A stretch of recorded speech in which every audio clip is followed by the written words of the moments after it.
Hello friends, my name's TheRealEmile. Now, track racing these days is huge business. Track days are attended by hundreds of thousands of people all over the world, and, well, truth be told, manufacturers have started to notice this and are starting to build cars purely just to go racing with, while still being road legal.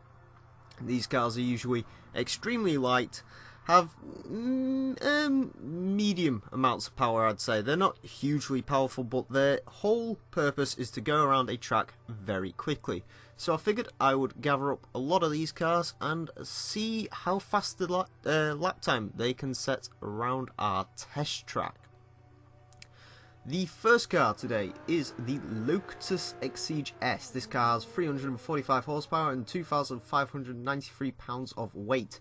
Looking at them figures, I assume this car uses the same engine out of the Lotus Evora S. I'm pretty certain on that. Now, this car does highlight a big issue I've had. For some reason on Forza 5, you'd expect these track cars to be very, very grippy. However, they're not. The Exige, for example, has a very loose rear end that kind of has a mind of its own. The good news with these cars is they have huge amount of grips going into a corner, but you have to be seriously careful with these cars. Get everything together, they can be ludicrously fast. This Exige, like you just saw around the hammerhead there, that's very, very quick. That's about as quick as we've seen from some of the supercars.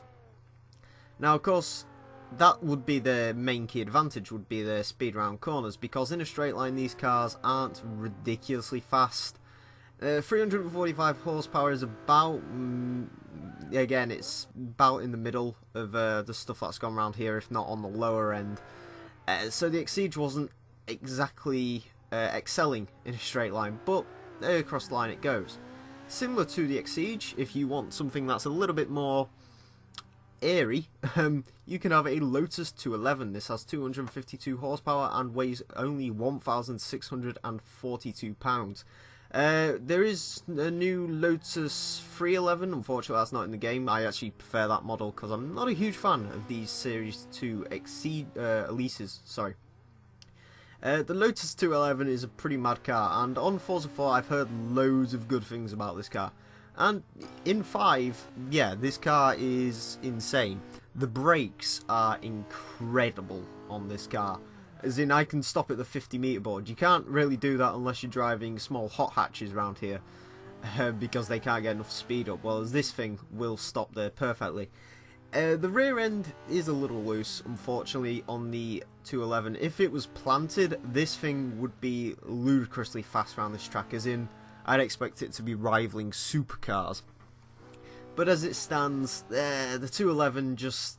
If the rear end, like I said, was a little bit more rigid, it would be a lot faster. But still, the 211 is a great car. Very cheap as well, this one. I think it's about 58,000 credits, which is not a lot, considering the amount of speed you can get out of this thing.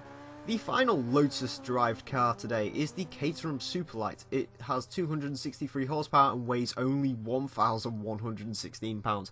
I think that's the lightest car we've ever had on this track, and this thing is absolutely insane. However, it has no rear-end grip whatsoever. You will see it throughout this lap. This car just drifts everywhere. That's all this car wants to do, it seems. The turning grip is immense. The brakes are immense. The rear end grip is there's none. There's genuinely none. That being said, this is possibly one of the most exhilarating cars I've ever driven on Forza 5 here. It's just, you're so alert while driving this car, it's unreal. You just have to be on it. And if you can get everything together, this car is ludicrously fast. But if you mess up, it'll twitch out. It'll slide about. It's not the greatest handling car in the world. Or it's one of them where it's really good turning, like I said, but it's just horrible rear end through there. That was very, very scary. That's the best way I can describe this car. Utterly terrifying, exhilarating, fun almost, in a sort of it's going to kill you sort of way. But yeah, the Caterham finally finishes its lap, and yeah, it did go and have a bit of a roll, I think. Next up we have a KTM XBow R. This has 295 horsepower and weighs 1,786 pounds. Now this is kind of similar to the Lotus 211, and it actually drives pretty much, well, identical. The only difference between the 211 and this is I think this might be a bit faster because it has a slightly more power, and there's actually a bit more rear end grip in this car. This car does feel a lot more safe than the 211. If you're going to go and drive these amazing track machines, this is probably one that I recommend you start out with, because it definitely gives you a feel for these sort of cars. Now, it's not utterly foolproof. The rear end will definitely come out if you're not careful, and I had it on this, as you see there, come out on me a couple of times, but the KTM is a lot more settled than the 211, and especially more than the Caterham. Yeah, I enjoyed the XBow round here. Now, Jeremy Clarkson, when he drove this in real life, said there's ridiculously grippy tyres on it, and it definitely does feel that. The turning grip on this car, once again, is superb. And the brakes are probably the best out of everything here today. Now, moving on, if you want something that's a bit more luxurious, I guess, than those stripped out track cars, you can have a stripped out supercar.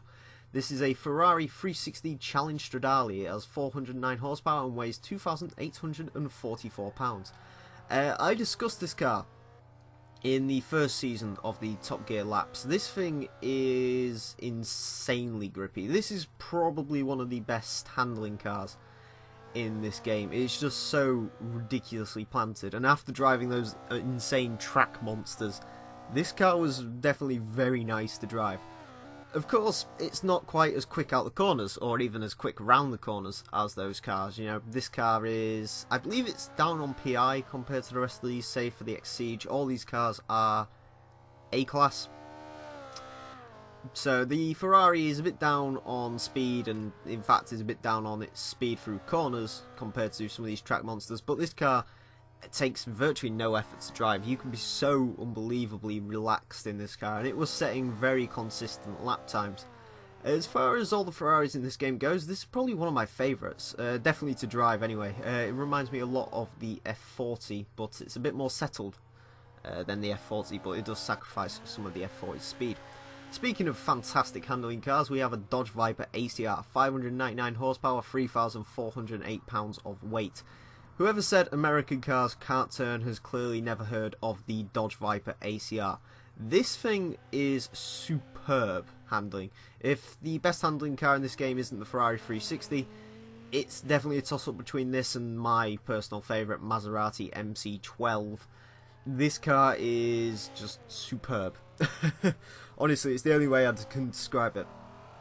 I do have to admit, after driving the track cars, the brakes do feel a bit lax on these two. Normally, compared to, say, supercars, the brakes on these are phenomenal. But after driving, you know, those really lightweight cars, the brakes do feel a little bit out. I could probably put this around this track a lot faster than I did. I got frustrated when I first drove the ACR Viper back in Season 1, that I couldn't get it faster. This time, similar style thing. I reckon this car, given some time, 1/16s in this car, I reckon, are fairly reachable once you've got used to it. But still, the Viper ACR was insanely quick. And yeah, if you think American cars are stupid and can't handle corners, go and try that out. It will destroy any Italian supercar you can think of. Finally, the Mentalist. We have an Ariel Atom V8, 475 horsepower, 1,433 pounds of weight. This thing is absolutely ridiculous. Now, the Pagani's Honda Cinque has sat at the top of our lap times for, well, since the second episode.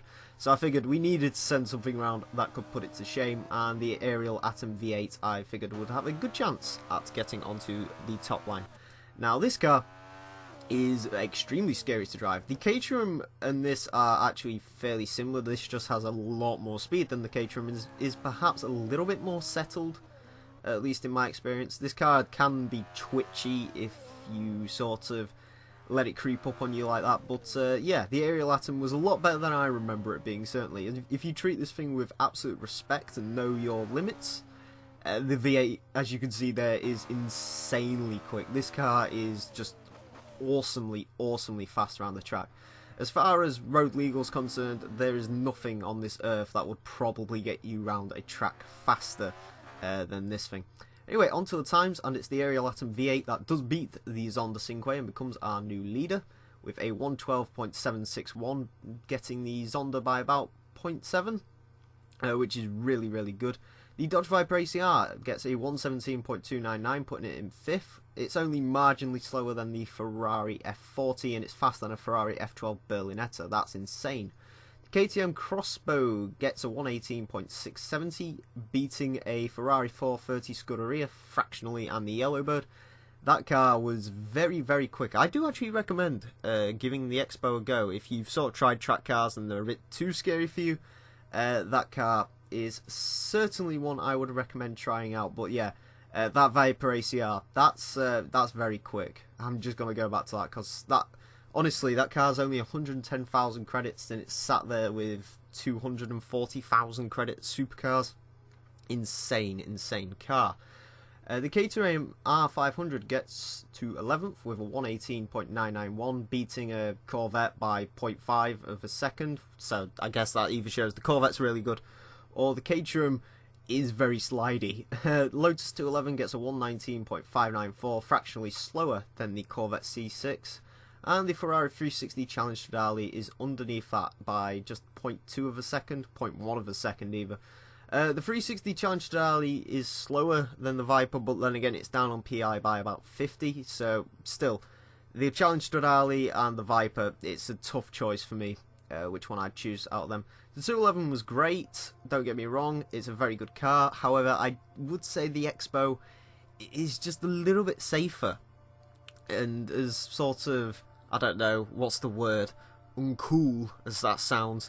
Yeah, the KTM is probably, or would be my choice out of those if I was to take them on a track day. Now, on to something interesting. These are actually the real times these cars have set around the real Top Gear test track. The Ariel Atom V8 set a 115.1, and that was a moist track, and in-game we got a 112.8, which is insanely quick. KTM XBow, that wasn't the R version, but real life 123.1, game time 118.7. Ferrari 360 Challenge Stradale, real time was a 122.3, game time was 119.7, and the Caterham is the first car to have defeated me, technically. Real time was a 117.9, game time was 119.0. Yeah, the KTM, I've got a funny feeling that car was modelled a bit weird in Forza. The handling model isn't quite there. So I want to thank you all very much for watching this episode of Top Gear Laps. And next episode, we shall be using some supercars to try and get some more fast times. So I want to thank you all very much for watching. My name has been TheRealEmile, and until next time, farewell.